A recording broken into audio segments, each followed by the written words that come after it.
Oui, alors à la réserve du musée Fenaille, nous stockons toutes les collections qui ne sont pas présentées dans le musée. Donc c'est un stockage qui peut être de courte, moyenne ou très longue durée.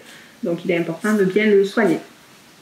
Donc pour le stockage, j'ai un exemple ici de conditionnement, de boîte très simplement, pour stocker les objets. Alors j'ai pris une boîte qui me plaît assez parce qu'elle a un point d'interrogation, ça veut dire qu'il reste à identifier des choses, donc si vous avez des idées, n'hésitez pas à nous aider. Je vous montre un petit exemple, peut-être que ce serait intéressant de venir par ici pour voir un peu mieux les objets. Donc cette boîte comprend plusieurs objets qui sont faits dans des matériaux tout à fait différents, des origines différentes. Maintenant il nous reste à retracer un peu tout ça. Mais là, tout de suite, je m'intéresse aux modalités de conditionnement. Alors, je vais prendre par exemple cet objet-ci, précautionneusement. Donc, on ne sait pas ce que c'est pas un œuf de Pâques. Je ne sais pas, c'est le Schmilblick 2.0. Je ne sais pas si vous avez une idée, on dirait presque un contenant à poudre, je n'en sais rien. Donc, cet objet était placé dans la boîte avec une mousse qui a été creusée, donc ici, avec par exemple un scalpel. Donc cette mousse a été creusée, l'objet a été posé dedans. Donc là, j'arrive et je me dis, on peut peut-être améliorer un petit peu ce conditionnement, puisque en manipulant, je me suis rendu compte que en enlevant cet objet, la mousse ici même, vu qu'elle est abrasive, avait décroché un tout petit peu de peinture qui est sur cet objet-ci. Donc le but là, ça va être de créer vraiment un écrin pour les objets de la collection.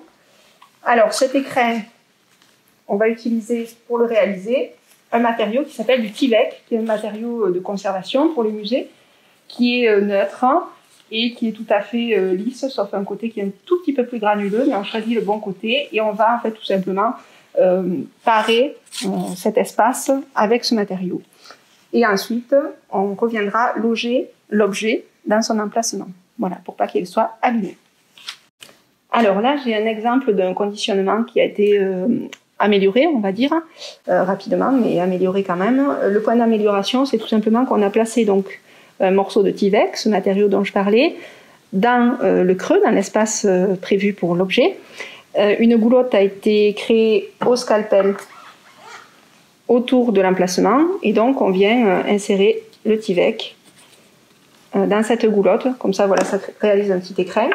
Et pour parfaire l'ensemble, on crée toujours dans le Tyvek deux lanières qui vont permettre de sortir l'objet de son emplacement sans prendre de risque sur de la manipulation qui comprimerait l'objet.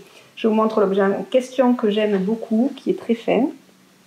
C'est ce petit sac. Donc, je vous lis l'étiquette quand même parce qu'elle vaut le coup. Sac brodé en poil d'orignal, espèce d'élan, par les sauvages des prairies de l'Amérique du Nord. Un don de Mademoiselle de Meigné en 1855. Voilà. Donc là, le conditionnement est réalisé. Lorsque j'aurai à récupérer l'objet, je pourrai le faire avec ceci. Voilà, un soutien. Je le replace et l'objet va pouvoir retrouver son armoire, son étagère pour la suite du stockage.